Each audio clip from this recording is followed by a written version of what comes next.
कैसे आप सभी लोग, एक बार फिर से स्वागत है आपका हमारे YouTube channel study with Yogesh में। आज आपकी क्रैश कोर्स का जो डे 21 है यानी 21वें नंबर की क्लास है और आज की क्लास से आपका जो क्रैश कोर्स होगा उसमें कंप्यूटर के क्वेश्चन भी इंक्लूड होंगे और साथ ही साथ एक दो क्लासेस के बाद 2-3 क्लासेस के बाद आपका करंट अफेयर के क्वेश्चन भी इंक्लूड होंगे, क्योंकि आपका आने वाला जो एग्ज़ाम है यानी स्पेशली जो फॉरेस्ट गार्ड वाले जो बच्चे हैं, क्योंकि जुलाई की उसकी डेट अब जो बताई गई है, मतलब जो मंथ बताया गया है जुलाई में एग्ज़ाम होगा। अगर जुलाई 20-25 तक भी उसका एग्ज़ाम होता है तो हमारे पास 1 से 1.5 महीना है, तो हम इतने समय में कंप्यूटर और करंट अफेयर का जो पोर्शन है साथ साथ ही अगर उसको कवर कर जाएं तो हो सकता है कहीं ना कहीं आप लोगों को उससे फ़ायदा हो जाए। ठीक है, तो आज आप लोग देखना डे 21। ठीक है, डे 21 आपकी जो क्लास है उसके इंपॉर्टेंट क्वेश्चन देखते हैं। कंप्यूटर में हमेशा से क्वेश्चन आता है कि CPU का फुल फॉर्म क्या है। हमेशा आप लोग देखना, बहुत बार आता है। ठीक है, इसको बोलते हैं सेंट्रल प्रोसेसिंग यूनिट, यानी अपने आप में क्या है, सेंट्रल प्रोसेसिंग यूनिट। इसको लिख लो सेंट्रल प्रोसेसिंग यूनिट, ये पेपर में आता है। ठीक है, सेंट्रल प्रोसेसिंग यूनिट, ये पेपर में बहुत बार पूछा जाता है कि CPU का फुल फॉर्म क्या होता है। इसी को कंप्यूटर का मस्तिष्क भी कहते हैं। ठीक है, ब्रेन ऑफ कंप्यूटर जो होता है वो सेंट्रल प्रोसेसिंग यूनिट कहते हैं। इसके ब्रैकेट में लिखो कंप्यूटर का मस्तिष्क भी कहलाता है। अगला देखना बच्चों, दो चीज़ें होती हैं, कभी कभी इसमें से कौन सा मेमोरी से संबंधित है भी क्वेश्चन पूछता है। जैसे मेमोरी सुना होगा ना, कंप्यूटर की मेमोरी। मेमोरी में क्या होता है, कई बार आपको एक चीज़ होगी, मेमोरी बहुत से सेल बने होते हैं। क्या होते हैं? सेल बने होते हैं। यानी मेमोरी में बने सेल क्या कहलाते हैं, लिखो मेमोरी में बने सेल क्या कहलाते हैं, अपने आप में लोकेशन कहलाते हैं। ठीक है, मेमोरी में बने सेल क्या कहलाते हैं, लोकेशन कहलाते हैं। मेमोरी में बने सेल क्या कहलाते हैं, लोकेशन कहलाते हैं। और ये जो लोकेशन होता है इसका अलग अलग लेवल होता है, उसको बोलते हैं एड्रेस। देखो, मेमोरी में स्थित लोकेशन के लेवल को क्या कहते हैं, एड्रेस बोलते हैं। ठीक है, मेमोरी में जो एड्रेस लेवल होता है लोकेशन का उसको क्या बोलते हैं, एड्रेस। यानी कहने का मतलब यहाँ से आपको ये चीज़ें पता होनी चाहिए कि हाँ, मेमोरी से जुड़ा शब्द सेल भी है, लोकेशन भी है और एड्रेस भी है। ये मेमोरी से जुड़े हुए शब्द हैं, ये पता होना चाहिए। ठीक है, मैं फिर बोल रहा हूँ क्वेश्चन इस तरीके से, देखो इनमें से मेमोरी से संबंधित टर्म्स कौन से, शब्द कौन से हैं, सेल भी है, लोकेशन भी है, एड्रेस। या कभी पूछेगा मेमोरी में बने हुए सेल क्या कहलाते हैं, लोकेशन कहलाते हैं। या लोकेशन में और मेमोरी में स्थित लोकेशन में जो अलग अलग लेवल होते हैं उसको क्या कहा जाता है, एड्रेस कहा जाता है। इस तरीके से आपको याद रखना है। ठीक है, अगला क्वेश्चन आपको लिखना है DVD का full form, digital video disc. कहीं कहीं वर्सटाइल डिस्क भी लिखा होगा। ठीक है, digital video disc, digital video disc, इसको क्या बोला जाता है, अपने आप में DVD का फुल फॉर्म। ठीक है, डिजिटल वीडियो डिस्क अपने आप में इसको कहा जाता है। नेक्स्ट आपको लिखना है, एक पूरी हेडिंग लिख लीजिए, यहाँ से जो है क्वेश्चन आने की पूरी संभावना रहेगी। आपसे क्या क्वेश्चन पूछेगा क्या नहीं पूछेगा मैं आपको बताता हूँ। ठीक है, जो मैं कहूँगा उसको ध्यान रखना। देख लीजिए, इसके लिए शब्द सेमी कंडक्टर भी यूज कर सकता है, सेमी कंडक्टर। इसके लिए शब्द अपने आप में प्राथमिक यानी प्राइमरी भी यूज कर सकता है, और इसके लिए अपने आप में शब्द मुख्य भी कर सकता है, इसके लिए शब्द आंतरिक भी कर सकता है। ठीक है, और ओवरऑल मेमोरी। यानी आपसे ये क्वेश्चन पूछ सकता है कि इनमें से कौन सा एक सेमीकंडक्टर मेमोरी है, ये शब्द भी लिखा हो सकता है। इनमें से कौन सा प्राथमिक मेमोरी, ये भी लिखा हो सकता है। इनमें से कौन सा मुख्य मेमोरी है, इनमें से कौन सा एक आंतरिक मेमोरी है। इस तरीके से क्वेश्चन आपको लिखा हुआ मिल सकता है। ठीक है, तो हमेशा देखना बच्चों, इसके अंदर एक तो रोम आता है, रीड ओनली मेमोरी। दूसरा आता है पी रोम, इसके फुल फॉर्म पूछे जाते हैं। ठीक है, रोम आएगा, पी रोम आएगा, आपसे क्वेश्चन जो आएगा मैं आपको बताता हूँ। तीसरा आएगा EP रोम, EP रोम। ठीक है, चौथा आएगा EEP रोम, यानी EEP रोम, EP रोम, P रोम और रोम। इसके अलावा जो आता है कैश मेमोरी, क्या आता है इसके अंदर, कैश मेमोरी, ये भी ध्यान रखना आप लोग। ठीक है, कैश मेमोरी। इसके बाद अगला जो आता है वो आता है रैम। क्या आता है, रैम, रैंडम एक्सेस मेमोरी। ठीक है, क्या आता है, रैम आता है। तो आप ये याद रखना, कभी क्वेश्चन ये पूछा जाता है कि इनमें से कौन सी एक सेमीकंडक्टर मेमोरी है, कौन सी एक प्राथमिक मेमोरी है, कौन सी एक मुख्य मेमोरी है, कौन सी एक आंतरिक मेमोरी है, तो इसके अंदर इस सब के सब क्या हो जाएंगे, शामिल हो जाएंगे। इस चीज को आप लोगों ने क्या करना है, ध्यान रखना है। ठीक है, अब देखो इसका फुल फॉर्म भी पूछता है। इसका फुल फॉर्म होता है रीड ओनली मेमोरी। क्या लिखोगे, रीड ओनली मेमोरी। ठीक है, रीड ओनली मेमोरी इसका फुल फॉर्म होता है रोम का, और इसी रोम को बोला जाता है स्थायी या नॉन वॉलेटाइल मेमोरी। कभी कभी क्या पूछता है, इनमें से कौन सा एक नॉन वॉलेटाइल मेमोरी है। क्या है, non volatile non volatile memory, ठीक है। तो ध्यान रखना, कभी अगर ये पूछता है कि इनमें से कौन सा एक नॉन वोलेटाइल है, या इसी को बोलते हैं स्थायी मेमोरी, क्या बोलते हैं, स्थायी, तो हमेशा रखना नॉन वोलेटाइल मेमोरी किसको बोला जाता है, रोम को बोला जाता है, जबकि रैम को बोला जाता है बच्चों वोलेटाइल मेमोरी, ठीक है। वोलेटाइल, इसको क्या बोला जाता है, वोलेटाइल मेमोरी, इसको बोला जाएगा वोलेटाइल मेमोरी, इसको ध्यान रखना आप लोग, यानी रैम का मतलब है अस्थाई मेमोरी। अब देखना क्वेश्चन दो तरीके से, अगर कभी आपसे पूछा जाएगा कि नॉन वोलेटाइल स्थायी मेमोरी क्या है सॉरी, इसका मतलब होता है रोम, ठीक है।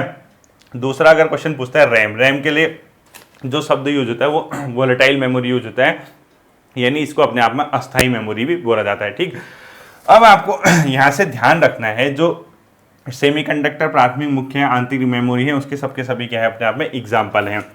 यहाँ से कुछ भी आए, आप लोग क्या करना है, यहाँ से तुरंत देखना कि इनमें से कौन सा, अगर ये शब्द यूज हो रहे हैं, इनमें से ऑप्शन में देखे गए, आप तुरंत उसको क्या कर देना है, टिक कर देना है, ठीक है। इसके बाद आगे को आपने देखना है। तो ये है, अब देखिए यहां से जो रीड ओनली मेमोरी है, नाम से लग रहा है रीड ओनली, इसको केवल पढ़ा जा सकता है, इसको, ठीक है। इसमें लिखो केवल पढ़ा जा सकता है, नष्ट या परिवर्तित नहीं किया जा सकता है। इसके नीचे लिखो रोम के, ठीक है, केवल पढ़ा जा सकता है, पढ़ा जा सकता है, कॉमा, नष्ट व परिवर्तित नहीं किया जा सकता, नष्ट व परिवर्तित नहीं किया जा सकता है, ठीक है। अब कभी क्वेश्चन ये पूछता है कि कौन सी मेमोरी को आप सिर्फ केवल पढ़ सकते हैं, उसको परिवर्तित नहीं कर सकते हैं, तो तुरंत आंसर हो जाएगा आपका रोम वाला, ठीक है। यानी कभी अगर क्वेश्चन पूछेगा कि कौन सा केवल पढ़ा जा सकता है, उसको नष्ट नहीं किया जा सकता है, परिवर्तित नहीं किया जा सकता है, तुरंत आपका आंसर क्या हो जाएगा, रोम वाला हो जाएगा। ये आपको ध्यान रखना, ठीक।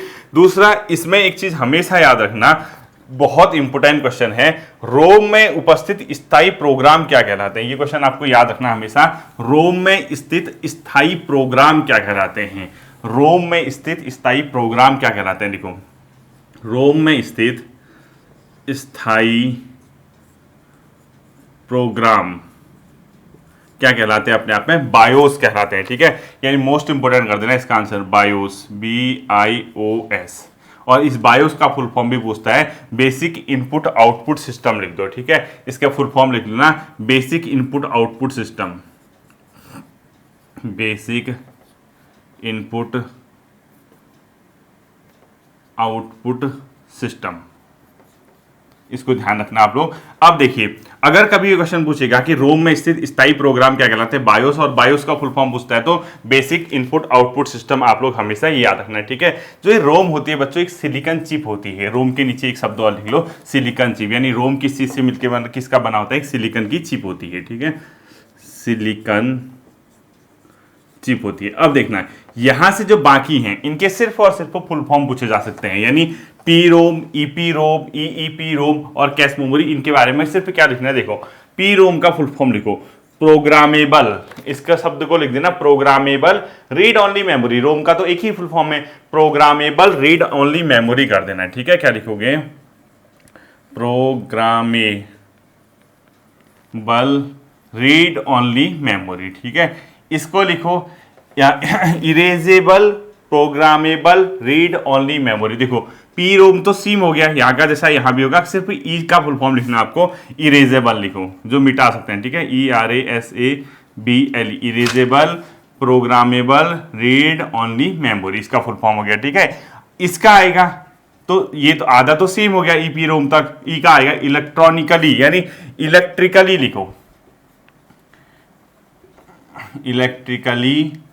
Electrically erasable programmable read only memory, ये इसके फुल फॉर्म हो गए, ये आपके फुल फॉर्म ही पूछेगा। अब देखो, P ROM programmable read only memory, EP ROM electronical erasable programmable read only memory, EEP ROM electrically erasable programmable read only memory, ये आपका फुल फॉर्म आपके आते हैं पेपर में, ठीक है।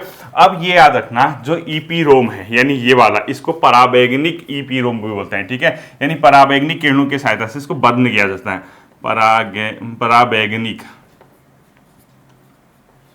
पराबैंगनिक ईपी रोम भी बोलते हैं इसको, ठीक है।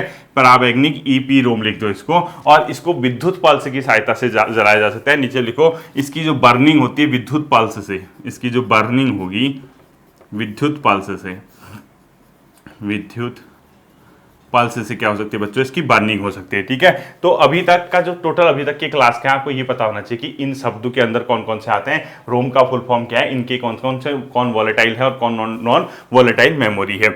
इसके बाद आता है बच्चों रैम। रैम के बारे में मैंने आपको बता दिया, अस्थाई मेमोरी होती है। अस्थाई का मतलब क्या होता है, जैसे कभी लाइट चलेगी ना, आपका इसका डेटा भी चला जाएगा। यानी जैसे आपने यहाँ पर रोम के अंदर तो क्या होता है कि आप लाइट जाए कुछ जाए, वो परमानेंट चीज है आपकी। अस्थाई मेमोरी कौन सी होती है, रैम होती है, इसको ध्यान रखना। और ये जो रैम है इसको वॉलेटाइल मेमोरी बोलते हैं। इसका मतलब है कि ये अस्थाई मेमोरी, यानी विद्युत सप्लाई बंद होने पर ये अपना डेटा खो सकते हैं। ठीक है, यानी विद्युत सप्लाई बंद होने पर डेटा किसमें समाप्त हो जाता है पूछेगा तो रैम में। लिखो, विद्युत सप्लाई बंद होने पर डाटा समाप्त अगर कहां होता है पूछेगा तो तुरंत क्या बताओगे, रैम में। ठीक है, रैम में। इसीलिए क्या है, अपने आप में अस्थाई मेमोरी या वॉलेटाइल मेमोरी है। इसको आपको क्या करना है, ध्यान में रखना है। इसके बाद आपको ऐसी हेडिंग डालना है बच्चों, द्वितीयक या सेकेंडरी मेमोरी। क्या डालोगे, द्वितीयक या सेकेंडरी मेमोरी, इसका अपने आप में नाम होगा द्वितीयक या सेकेंडरी मेमोरी। ये कौन कौन सी होती है हम लोग इसको चेक करते हैं। ठीक है, लिखो सेकेंड हेडिंग लिखो, द्वितीयक ऑब्लिक सेकेंडरी मेमोरी। इंग्लिश में क्या बोलते हैं, सेकेंडरी। ठीक है, इसके अंदर के एग्जाम्पल क्या क्या आते हैं वो आपको पता होना चाहिए। और क्वेश्चन क्या पूछेगा, इनमें से कौन सा द्वितीय क्या सेकेंडरी मेमोरी है, इस तरीके से क्वेश्चन पूछ सकता है। एक तो होता है बच्चों हार्ड डिस्क, ये अपने आप में क्या कौन सी मेमोरी होगी, है द्वितीयक मेमोरी, यानी हार्ड डिस्क का मतलब जिसको आप छू सकते हो। ठीक है, सिंपल सी बात। दूसरा CD रोम, फुल फॉर्म वगैरह इनके बारे में अगली क्लास में। ठीक है, CD रोम। इसके अलावा क्या होता है, CD read write, CD read और राइट, ये भी अपने आप में क्या होती है, द्वितीयक मेमोरी का एग्जाम्पल। इसके अलावा मैग्नेटिक टेप,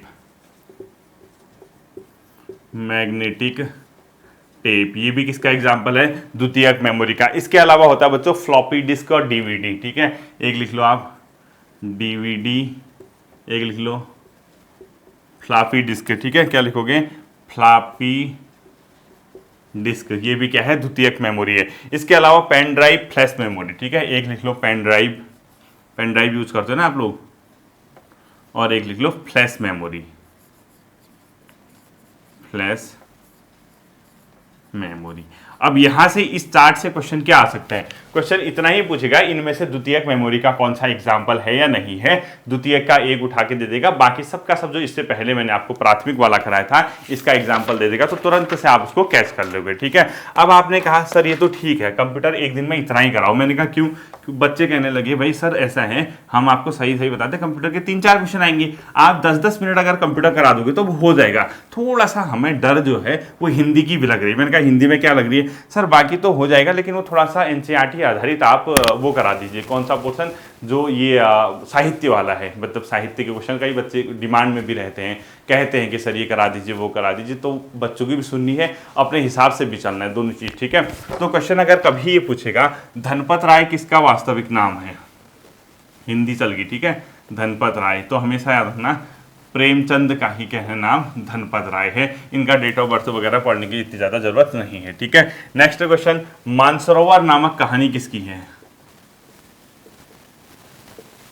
मानसरोवर कहानी संग्रह, ये 8 भागों में प्रकाशित हुआ बच्चों, ये प्रेमचंद की है, ये 8 भागों में आई है। ठीक है, कितने भागों में, 8 भागों में इसको क्या किया गया है, संकलन किया गया है, ध्यान रखना इसको। ठीक है, 8 भागों में संकलित लिखो। अगला क्वेश्चन लिखना है आपको, कुछ इनकी प्रमुख रचनाएं हैं जैसे सेवा सदन।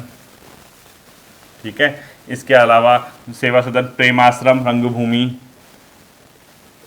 प्रेमाश्रम, ये सब NCERT। और जैसे ही मैं आपको ये NCERT का ये वाला कराऊंगा तो समझना कि प्रेमचंद का जो 9th की क्लास में NCERT दी है वो कंप्लीट हो गया। ठीक है, सेवा सदन, प्रेमाश्रम, रंगभूमि, इसके अलावा कायाकल्प, निर्मला और गबन, ये सिलेबस के हिसाब से पढ़ने हैं। कायाकल्प, निर्मला, गबन, गोदान, और इसके अलावा क्या लिखोगे, कर्मभूमि। ये सब के सब क्या हैं बच्चों, उपन्यास है। ये उपन्यास किसके हैं, प्रेमचंद के। किसके हैं, उपन्यास किसके हैं, प्रेमचंद के। ठीक है, ये आपको ध्यान में रखना है। ठीक है, ये आपका जैसे मतलब 9th की क्लास है, नाइन्थ की क्लास में एक चैप्टर दिया है उसने प्रेमचंद का, उसका नाम है दो बैलों की कथा, वो भी किसकी है, प्रेमचंद की। ठीक है, तो एक और पॉइंट लिखो, दो बैलों की कथा, ये भी किसकी है, प्रेमचंद जी की है। अब देखिए इतना मैंने कराया, नाइन्थ की जो एनसीईआरटी है नाइन्थ, उसमें प्रेमचंद के बारे में हल्का फुल्का आइडिया देता।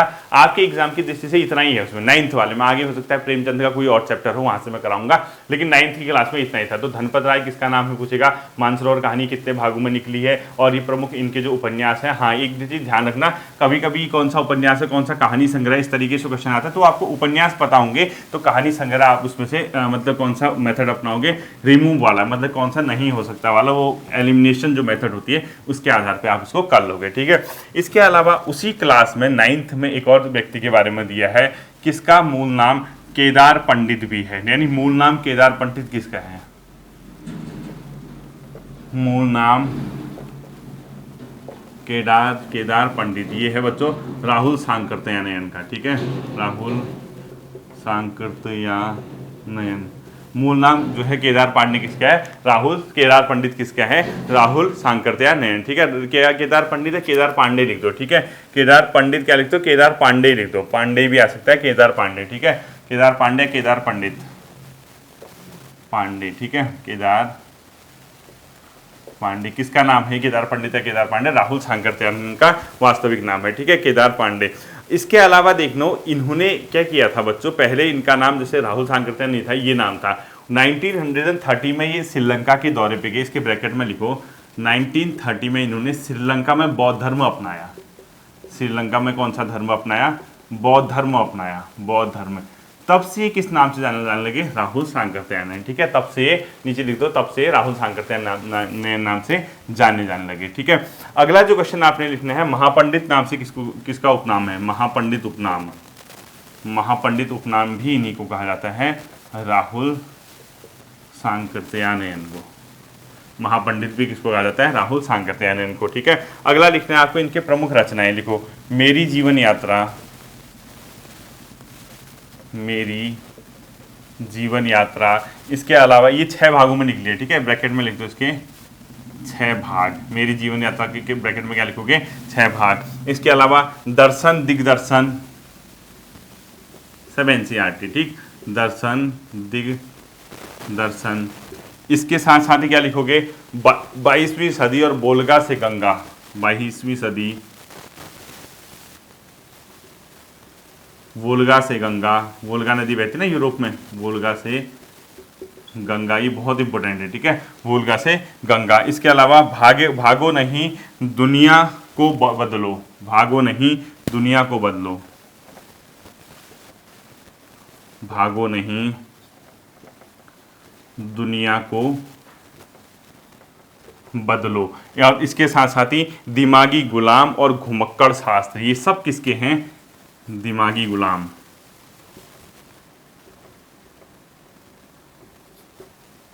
और अंतिम घुमक्कड़ शास्त्र,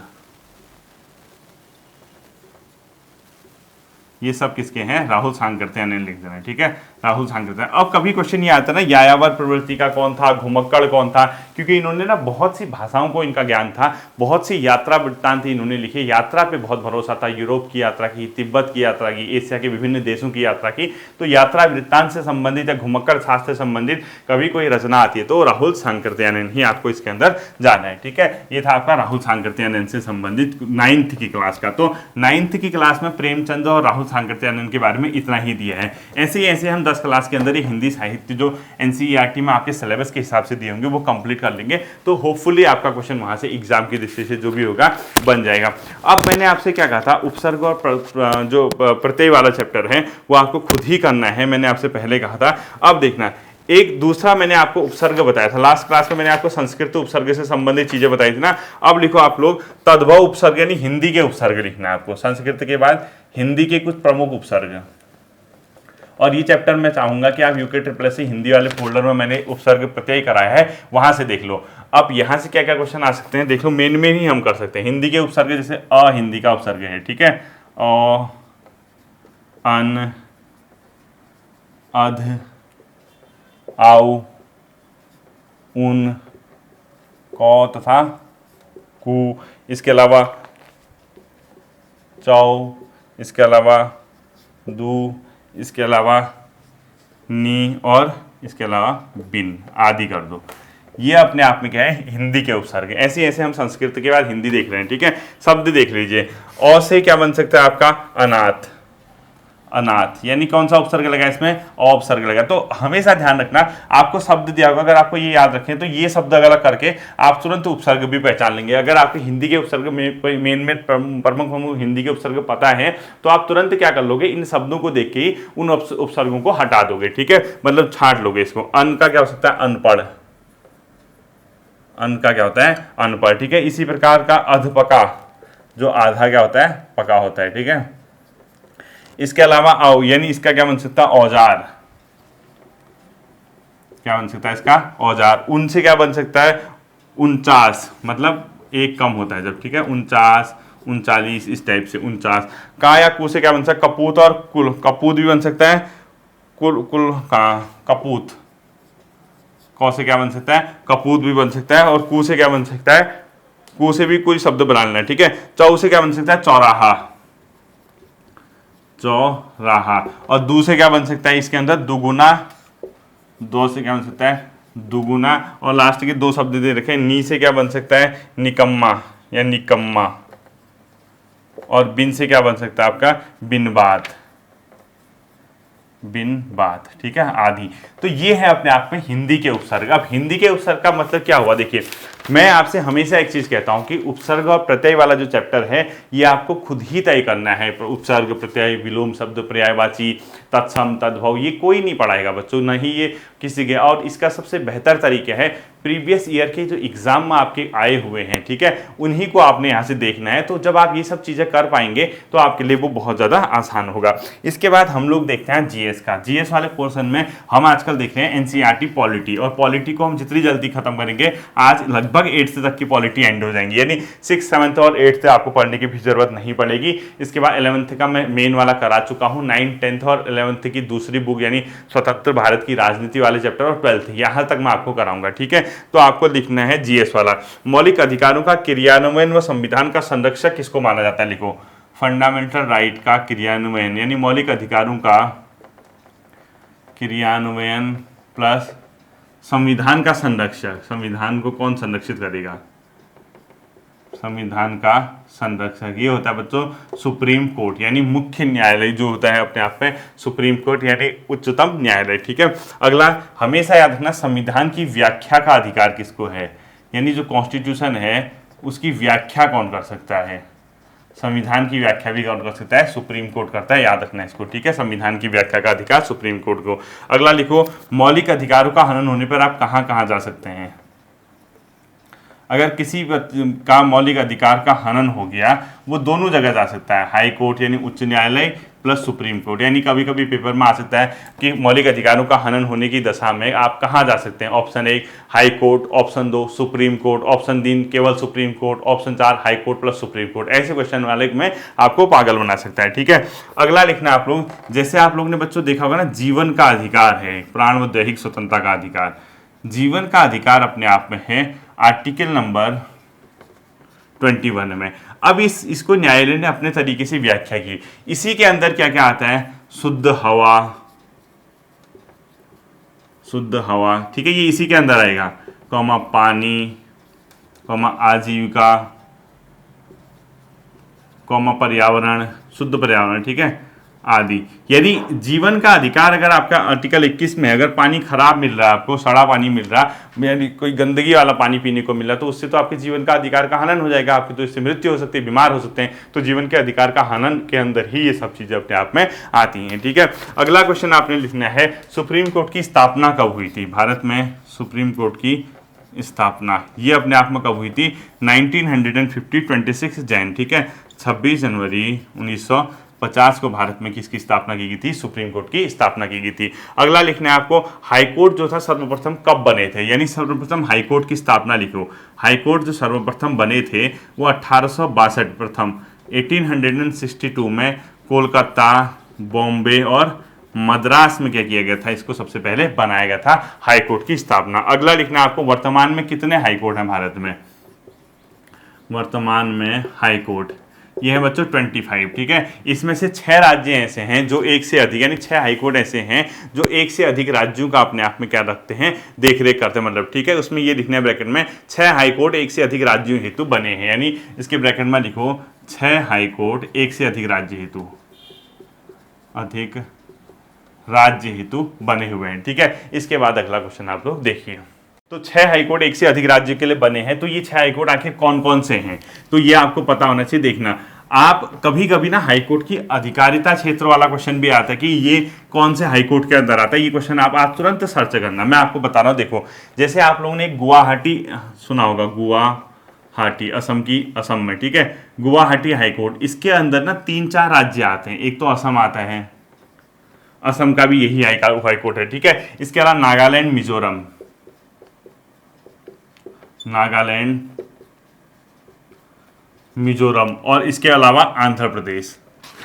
देखो अब यहां से भी बहुत बार क्वेश्चन आता है कि गुवाहाटी हाईकोर्ट के अंतर्गत कौन से क्षेत्र आते हैं, मतलब कौन कौन से राज्यों के मामले आते हैं। इन सब का एक ही हाईकोर्ट है, वो है गुवाहाटी हाईकोर्ट। और यहां से क्वेश्चन बहुत ज्यादा पेपर में पूछा जाने की संभावना रहती है। और ध्यान रखना, असम, नागालैंड, मिजोरम और अरुणाचल प्रदेश, ये 4 आते हैं इसकी अधिकारिता में, और सर्वाधिक जो आते हैं वो इसी के पास आते हैं, ठीक है। इसके अलावा आप लोग ने एक चीज सुना होगा, महाराष्ट्र के पास भी शायद एक से अधिक मामले आते हैं, महाराष्ट्र जो हाईकोर्ट है उसके शायद गोवा, महाराष्ट्र और लक्षद्वीप वगैरह है, कुछ इस टाइप का आप लोग सर्च कर लेना। ऐसे ही पंजाब और चंडीगढ़, पंजाब और हरियाणा का एक है, वो है चंडीगढ़ हाईकोर्ट। चंडीगढ़ हाईकोर्ट में पंजाब प्लस हरियाणा का मामला जो जाता है चंडीगढ़ हाईकोर्ट में जाता है, ठीक है। महाराष्ट्र वाले में देख लेना कि मुंबई हाईकोर्ट ने के अंदर कौन कौन से आएंगे। मुंबई के अंदर शायद एक तो गोवा आता है, गोवा उच्च न्यायालय, गोवा का जो मामला है मुंबई के अंदर आता है, और एक महाराष्ट्र आएगा ही आएगा, शायद एक मेरे ख्याल से कोई केंद्र शासित प्रदेश वगैरह का आता होगा। इसके अलावा कलकत्ता उच्च न्यायालय के अंदर भी देखना आप, कलकत्ता हाईकोर्ट के अंदर मेरे ख्याल से कलकत्ता हाईकोर्ट में एक तो बंगाल का आएगा, एक आध शायद नॉर्दर्न ईस्ट का हो सकता है, और एक नीचे अंडमान वगैरह का आ सकता है, उसमें चेक कर लेना है। चेन्नई हाईकोर्ट के अंदर भी देख लेना आपको क्या कोई उसके अंदर केंद्र शासित प्रदेश आता है नहीं आता है। तो इस प्रकार से आपको एक मदद मिलेगी, ठीक है, कि कभी कभी पूछता है ना मैच करने को, जैसे बहुत टिपिकल जो बन गया बेसिक इंफॉर्मेशन एग्जामिनर को लगता है कि यार हाँ ये तो बेसिक चीजें हैं, हमारे जो छात्र हैं जो पेपर दे रहे हैं उनको इतनी बेसिक चीजें तो पता होनी चाहिए, जबकि हाईकोर्ट वगैरह आपको पता होनी चाहिए, तो वहां से क्वेश्चन पूछता है। तो आपको मैं बता रहा हूँ कौन कौन सा देखना आपको, कलकत्ता हाईकोर्ट के अंदर देखना कौन कौन से मामले हैं, ठीक है। दूसरा देख लोगे महाराष्ट्र, मुंबई हाईकोर्ट, बॉम्बे हाईकोर्ट या मुंबई हाईकोर्ट, और चेन्नई, इसके इन तीनों के अंदर कौन कौन से हैं ये चेक कर लेना। हो सकता है कि इन दोनों में ही आपको एक से अधिक जगह मतलब क्षेत्र की अधिकारिता वाला क्वेश्चन आपको देखने को मिले, ठीक है। अगला क्वेश्चन आपने लिखना है, भारत में न्यायिक व्यवस्था किस प्रकार की है। भारत में न्यायिक व्यवस्था ये किस प्रकार की है, एकीकृत है। एकीकृत का मतलब क्या होता है, जो ऊपर के न्यायालय ने आपको डिसीजन दिया वो सभी न्यायालयों में अपने आप ही क्या हो जाएंगे, लग जाएंगे, यानी अपने नीचे के न्यायालयों में वो खुद ही मान्य होंगे ऊपर के न्यायालय के डिसीजन। दूसरा, अगर आपको नीचे के न्यायालयों में न्याय नहीं मिला तो आप ऊपर के न्यायालय को जा सकते हो।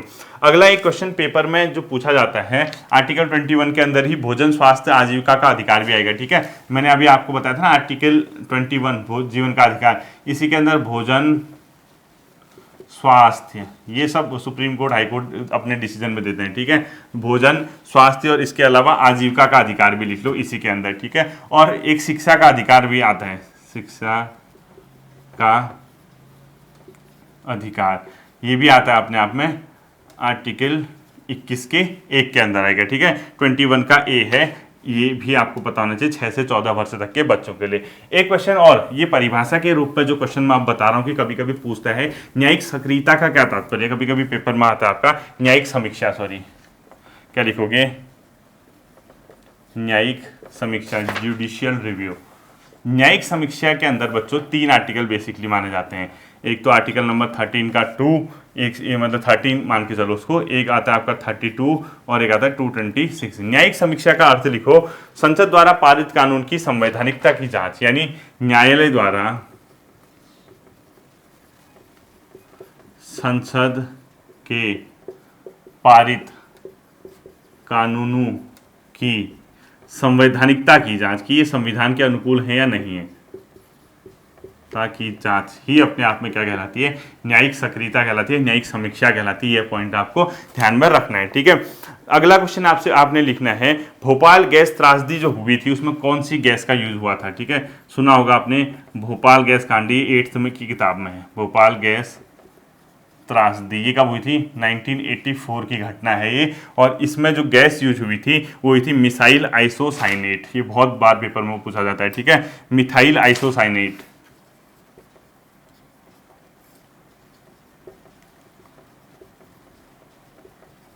मिथाइल आइसोसाइनेट गैस का इसमें क्या हुआ था, यूज हुआ था भोपाल गैस त्रासदी में, ठीक है। अगला लिखना आपको, शोषण के विरुद्ध अधिकार, पर्यावरण संरक्षण एक्ट लिख लो, कब हुआ था, पर्यावरण 8th की बुक, संरक्षण एक्ट, ये हुआ था 1986 में पारित हुआ था, ठीक है। अगला लिखो, शोषण के विरुद्ध अधिकार, शोषण के विरुद्ध अधिकार, ये है बच्चों 23, आर्टिकल 20। और लिखो चाइल्ड लेबर, बालात श्रम के विरुद्ध, बालात श्रम निषेध, यानी जो चाइल्ड लेबर है, ठीक है, बालात श्रम निषेध आर्टिकल 24 में। ये दोनों ही आर्टिकल आपको पता होना चाहिए, ठीक है, चाइल्ड लेबर से संबंधित ये है।